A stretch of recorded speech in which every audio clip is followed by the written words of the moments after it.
Hmm. Welcome to another Fresh Perspectives episode where I have the opportunity to have short conversations with professionals who have recently entered the field or just entering the field or who have already been working for a few years. Today with me, I have Chaya Smilowitz, who I'm very excited to speak with, who has been working in the field for a number of years already. Chaya is a licensed professional counselor at the Couch Method, a private practice in Chicago. She works with individuals from diverse backgrounds, including many from community. She also has additional training in somatics and energy medicine to enhance her therapeutic approach. Thanks for making the time to speak with me. Yeah, thank you so much. This is really exciting and completely new for me. So, Awesome. Okay, so jumping right into it. So the question of what is something that with your fresh perspective, your new set of eyes that you see within either our community in particular or society at large that you think is a relevant and important challenge that we're facing? yeah, it's a great question. I thought a lot about it. Um, and I asked people what they thought, and I think I have two categories. I have two categories, and I think they fit with each other. They sort of, one leads to the other, I think, a little bit. Um, but I think, like, as a theme, I would say that in the frum community, I see a lot of, just to put one word on the top of the category, I would say repression. There's a lot of compression and people feeling like they can't or they don't know how to express themselves authentically, and sort of have their own voice. So, yeah, that's one thing. Identity, shame, things that fall under the category of like, Mm. this, as opposed to like, hi, We're I'm here. repressing a lot. Yeah, yeah, yeah. In like in multiple different ways, you know. Um, so that's one thing. And then the second category would be like family slash connection slash family yumminess slash trauma, because I just have to say that word, even though I know it's a charged word. But like, yeah, trauma. There's a lot of trauma. Like we're at, as from, society as Jews, we've been through a lot. There's a lot to heal from individually and collectively. So yeah, I think working on those bonds, and I was talking to somebody yesterday and I was like, they were like, yeah, you don't have to, it doesn't have to be all those big words, the big charged words that like abuse and neglect and dysfunction, and like although those things are all there and like we should talk about them, I think. But smaller things that are just as potent, like small parent-child interactions, because the parents are the ones that run the family. Um, ways that parents can feel empowered to, first of all, heal themselves, and second of all, like be more connected to their children in ways that are deeply validating and send messages to their children that they're safe and respected and seen and understood. And I think, I don't remember the quote, I don't remember exactly, but Dr. Benzion Soretskin, I don't know if you've read his book. I absolutely love his Yeah. book. Read his articles like many, many, many, many times. I actually didn't know he had a book. I've read his articles from a number of years ago. I've been a big fan for a long time. Yeah. But what's Yeah. the book? I mean, it's just a compilation of his Oh, articles. it's a compilation of Yeah. articles. Oh, amazing. Yeah. Okay. Yeah. So I think in one of them, I mean, I don't remember exactly which one, and I'm probably gonna quote it. I don't remember who it was. Khazanish, maybe. I don't know. I can go check in the book. Um, but it says that there are some things that are more important than love. And I believe it was patience, respect, and understanding, maybe, between parent and child. So again, obviously define love, right? There's a whole conversation over there anyways. Like, what do you mean love? Love is everything. Great, it's true, it is. But what is it? Respecting your children, which includes recognition of boundaries.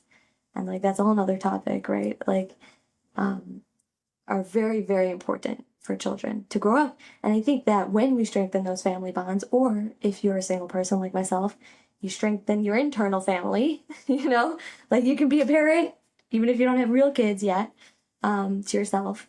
And even when you are a parent, you can still be a parent to yourself.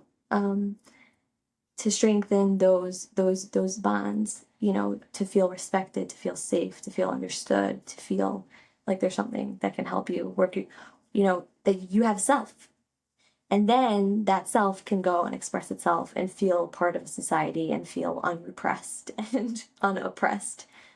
So I guess that's how they feed off of each other. That's incredibly powerful. The three things that are more important than love, the patience, respect, and understanding. Yeah, I feel That's like, really, really yeah, I powerful. gotta go double check, but I'm pretty sure that's what it is. Yeah. Yeah, because I guess in a sense, because love is a feeling, and so parents can naturally feel the feeling of love towards their children and can feel that they're loving their children, but have all their own issues playing themselves out somehow and are not acting with patience, respect, and understanding, even though they might be feeling love. And so that feeling is really not enough if it doesn't have a manifestation in those three ways. That's really, really powerful. Yeah, like I think I'd say maybe any parent would take a bullet for their kid. Like probably like Right. 99.9% of parents would literally do so much because they love their child. That doesn't mean that that child is going to grow up and necessarily be like an emotionally healthy person. And Right. there's a lot more that it takes to help Yeah, them yeah. get there. And then I guess the last thing you were saying is that that connects to the first piece you said, which I think is really, really well said, very poignant, is the repression that exists as the thing that you're really naming as the phenomenon that you see as a challenge, or something that Mm. we need to work on, is the amount of repression that exists and the lack of natural, authentic expression of self. Yeah, yeah. Yeah. So, what are some ways that you would suggest that a person can try and work towards that goal? Yeah, this is all the things. That's my answer, all the things. And find your thing, find my thing. I mean, I have a lot of my things, right? But heal. I mean, go for a walk, journal, go for a swim, hug a tree. I mean, do what you love. Like, I think, and find, look inside and find what is going on inside of you and hear that and work with it and be you and be you. Yeah, I would say, like, don't give me fake, give me real. Like, yeah. yeah. Do you think it's possible that some of that can be there can be a distinction or a subtlety between Hmm. expression in, like, let's say someone's feelings, thoughts, opinions, their voice, versus expression in the sense of actions or changes in societal structures or lifestyle choices. Not that I'm against there being changes in societal structures or Sure, lifestyle choices sure. in any kind of black and white way. I think there's room for that too. Right. But I wonder if part of the Mhm. repression is because Mhm. people feel Mhm. that, I'm just thinking out loud here, but I'm Mhm. wondering if part of the repression is because people feel that within, let's say, our Orthodox community, Yeah. that there are certain things that Mhm. let's say this is true, that there are certain things that can't change. Now, maybe that's true, maybe that isn't true. What things does that apply to? Might be more narrow than people think, might be wider than people think. I have no idea. Mhm. But let's just say that people have the perception that certain things can't change, Mhm. and they therefore assume or they conflate that since it can't change in the communal structure or even in my Mhm. individual life, Sort of, that therefore I can't express my feelings, thoughts, or opinions about it because it can't change. And maybe part of the what needs to shift is we can divide those two things. People can mhm. express themselves authentically. Mhm. That doesn't mean that everything in the world around them needs to change, because having an authentic self and expression of self is not the same thing as having a bigger ego or making everything self-absorbed or everything has to revolve around me. There might be Mhm. reasons outside of me why things can't change, but I can still express who I am and what I feel or think. Sure, sure, sure.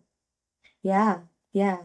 It's oh, so I guess I'm hearing, yeah, or I'm thinking of like opinions, right? So just because I have an opinion, let's say, and maybe somebody isn't running their school or something, right? According to the opinion that I have, it doesn't Hmm. mean, first of all, it doesn't mean necessarily that I'm being judgmental of anyone at that school. That's number one. And Right. that's a good distinction. I think that's really important to make.